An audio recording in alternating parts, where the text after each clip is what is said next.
ये नकली पंथ जो ये राधा स्वामी पंथ, जय गुरुदेव पंथ, धन धन सतगुरु पंथ, ये सारे झूठ बोले कति 100 की 100। इनमें किसी ने भगवान नहीं मिला, कख नहीं पता इनको। अगर परमात्मा मिला होता ये निराकार बताते। सदग्रंथ सत बतावे कि उस सह शरीर है, मनुष्य दृश्य है, आंखों देखा संत बताते हैं, दानक रूप रहा करतार। और हमरे ही निहार है, हमारा सृजनहार, हमारे जैसा हमारा भगवान, हमारा उत्पत्ति करता। तो पुण्यात्माओं, दास का उद्देश्य है कि पहले हम अपने जिन सदग्रंथों को सही मानते थे उन्हीं से परिचित हों। फिर दिखता को नहीं भगवान के पहचान की और मोक्ष की कोई समस्या खत्म, क्योंकि इतना सिंपल मार्ग है, इस जैसा मार्ग नहीं। इन काल के दूतों ने काल प्रेरणा से अपनी प्रभुता दिखाने के लिए हठ योग शुरू कर दिए, सिद्धियां प्राप्ति करने के लिए खड़े होकर तप, उल्टा होकर के तप और नरे अनुष्ठान करने लगे, सुहा सुहा करके। ये तो नाशकरण की विधि ढूंढा करते थे।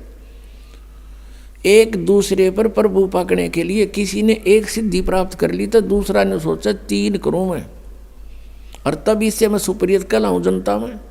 परमात्मा कहते हैं इस हमारे नाम में 24 सिद्धि आ जाएंगी तुम्हारे को, लेकिन इन सिद्धियों का प्रयोग ना कर लेना, ये विष का काम करेंगी। अपने आप पड़ी रहें, क्योंकि सिद्धियां हमारा सहयोग देंगी और हम इसको प्रयोग करने लगे तो फिर हानि कर देंगे हमारे को। तो इसलिए ये सिद्धियों का प्रयोग करते थे। जैसे एक सिद्धि सब सागर पीवे, एक अगस्त ऋषि थे, परमात्मा पाने के लिए घर त्याग कर जंगल में साधनाएं शुरू कर दी। अब इनकी बहुत लंबी चौड़ी कहानियां हैं।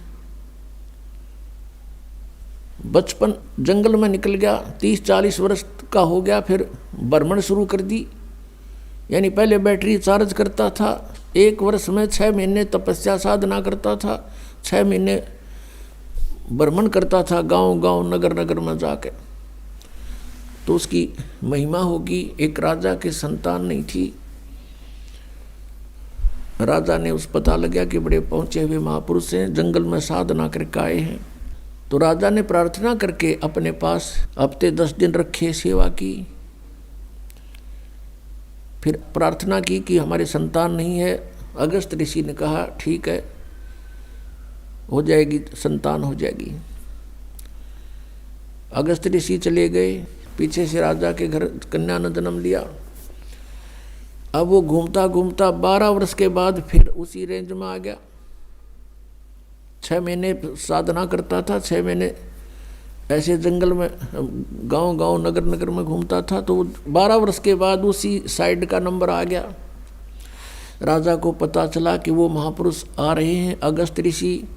राजा ने अपने नगर की सीमा पर से लेकर वहाँ तक फूल बिछा दिए और खूब जय जयकार करवा दी, सब खड़े कर दिए नागरिक आओ भगत के लिए। और साथ में अपनी कन्या को साथ लेकर गए। 12 वर्ष की कन्या पहले बहुत अच्छी तगड़ी हो जाती थी। तो वहाँ जा कर के कहा कि भगवान आपकी दया से मुझे एक पुत्री प्राप्त हुई है, आपके आशीर्वाद से मैं आपका आभारी हूँ। अगस्त ऋषि बड़ा खुश हुआ और प्रार्थना की कि महाराज हमारे यहाँ कुछ दिन रुको।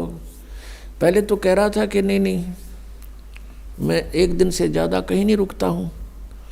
फिर उसने कहा जाकर जब बताया कि ऐसे ऐसे आपकी कृपा से मैं पुत्री प्राप्त हुई, हम चाहते हैं आपकी कुछ सेवा करें और हमारा मन खुश होगा। तो उसने 2 दिन की हाँ भर ली और राजा ने अपनी कन्या की सेवा की करा दी। बेटा तू इनकी दी हुई है और सेवा करो महाराज की। अब धीरे धीरे वो महाराज जुड़ा 7 दिन डटा। फिर कहने लगा कि मैं तुझसे कुछ मांगना चाहता हूँ। राजा से कहा अगस्त ऋषि ने। अब राजा ने कहा जी हम क्या दे सकते हैं आपको, सब कुछ आपका ही है, मांगने की आवश्यकता नहीं, आप आदेश करो कि ये कन्या मुझे दे दो मेरी सेवा के लिए। अब राजा को पता था नाट गया तो पता नहीं कि बद्दुआ दे दे, कति नाश हो जाए मेरा। अपना छाती पर पत्थर धर के कि जवाब किया गया। हवले का लड़की ने जाता रहा, कर ले साधना इनकी। फिर उसको क्या हुआ, तपस्याएं करके उसने एक सिद्धि प्राप्त कर ली। आजीवन सारे जीवन में एक सिद्धि सब सागर पीवे, एक सिद्धि जो बोजुग जीवे, एक सिद्धि जल पैर न लाई, एक सिद्धि आकाश से उड़ जाई। अपने आत्माओं, अगस्त ऋषि ने 7 समुद्रों को एक ही घूंट में पी लिया।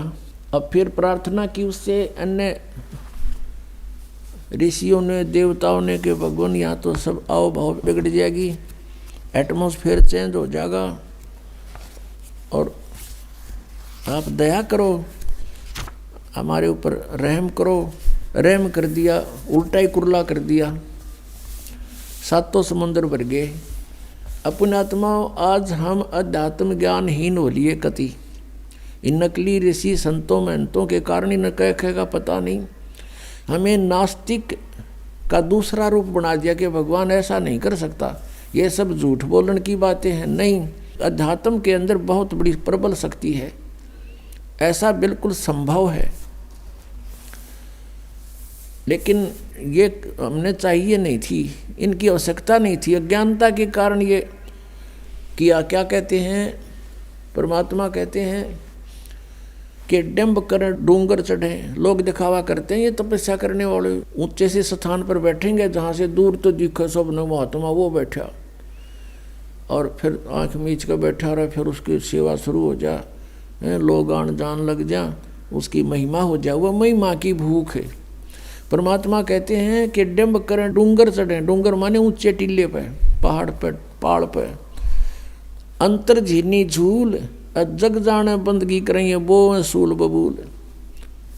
आम जनता ने सोचा बड़ा महात्मा भाई कमाल कर रहा है, घर छोड़ कर देख परमात्मा के लिए कितना संघर्ष कर रहा है।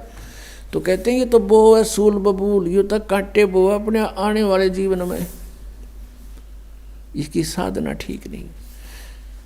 अब एक 2 भक्त थे, घर से चल पड़े परमात्मा पाने के लिए।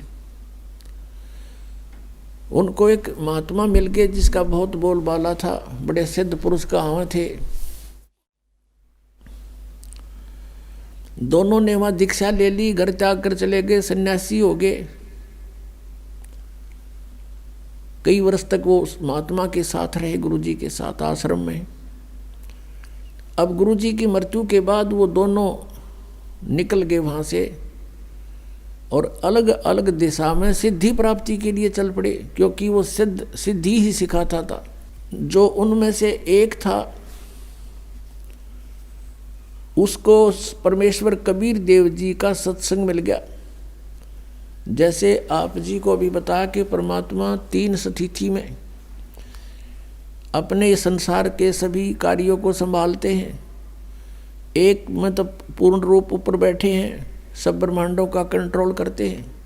अन्य रूप जैसे प्रत्येक युग में एक जीवन ऐसा करके जाते हैं, बच्चे के रूप में प्रकट होते हैं, जन्म नहीं लेते। वो सह शरीर आते हैं, सह शरीर चली जाते हैं। 120 वर्ष रहे थे कलयुग में, और सब अपना ज्ञान प्रचार करके अपनी अमृत वाणी लिपिबद्ध करवा के अपना ज्ञान सारा सुख संवेद दे करके चले गए थे, सह शरीर गए थे। और दूसरी स्थिति वो कहीं भी आकर प्रकट हो जाते हैं, जैसे आदरणीय धर्मदास साहिब जी को मिले, आदरणीय नानक साहिब जी को बेई नदी पर मिले थे, अन्य को दिखाई दे नहीं रहे थे, ओनली नानक साहिब जी को दिखाई दे रहे थे। और जो ही नानक साहिब जी ने बेई नदी में डुबकी लगाई स्नान करने के लिए, वहीं से उनको अंतर्ध्यान कर लिया। जनता ने सोचा डूब गए, सब जाल जूट डाले, इधर दूर तक खोज की, कुछ नहीं मिला। सतलोक में ले गए, फिर वापस छोड़े, तीसरे दिन वहीं खड़े मिले। तो ऐसे परमात्मा इन पुण्यात्माओं को मिलते हैं। फिर वो अपनी ऐसे आकर के वो परमात्मा कुछ लीला करते हैं। इसी प्रकार वो कहीं प्रकट होकर के कुछ दिन कुछ क्षेत्र में रह जाते हैं। कोई उनका गाम नाम पूछते हैं तो वो गोल मोल कर जाते हैं, संतों के गाम नहीं पूछा करते।